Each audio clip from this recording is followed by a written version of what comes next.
Over the last 40 years, I've been a keen four-wheel driver and outback traveller.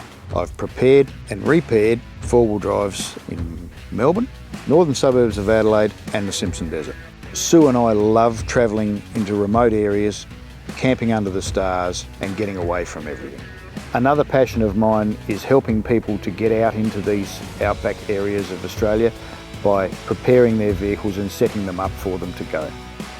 I left school when I was 16 and got an apprenticeship as a mechanic. I really enjoyed that job. I learnt a lot. Got involved with motorbikes and buggies. That's really what led me to four-wheel driving. Sue and I had done a hell of a lot of remote area travel. It was just something that clicked with us.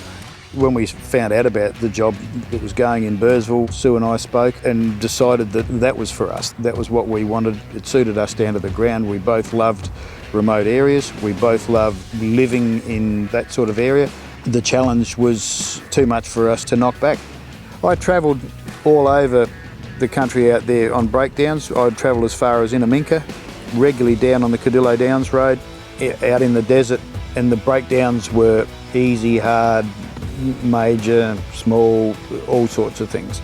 A lot of caravan and trailer axles and springs. Some of the things that would go wrong out there were things like vehicles overheating because they hadn't had the radiators cleaned out, fuel tanks, fuel filters, wheel nuts breaking from people not tightening them up, wheel bearings that would overheat and seize up. Most of those could have been prevented if the car had been serviced and gone over before it had gone out into those areas.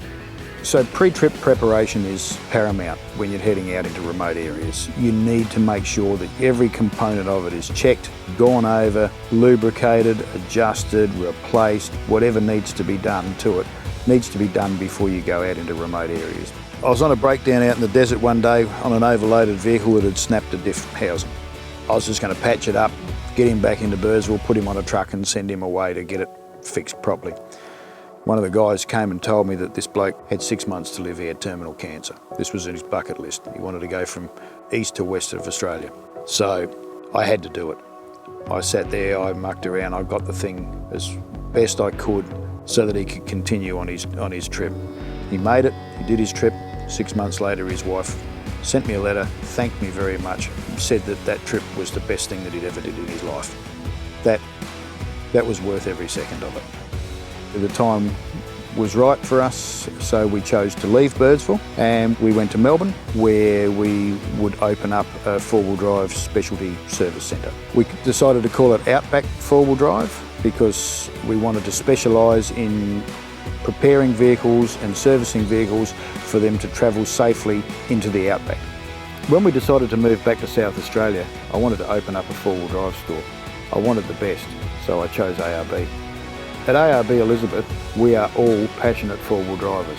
From the guys behind the counter to the guys in the workshop fitting the products, they are all four-wheel drivers.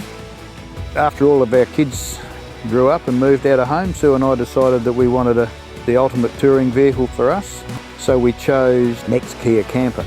Drove it back, stock standard, just with the pop top on it, and then set about modifying it. We've put the bar, the winch, dual batteries, lockers, turbo, intercooler. It's got the Old Man Emu suspension with the BP51 shocks on it, and that's just transformed the vehicle. It's a delight to drive on rough roads, and we've done thousands of kilometres in it of remote area travel. When it comes to understanding remote outback travel in your four-wheel drive, at ARB, we get it.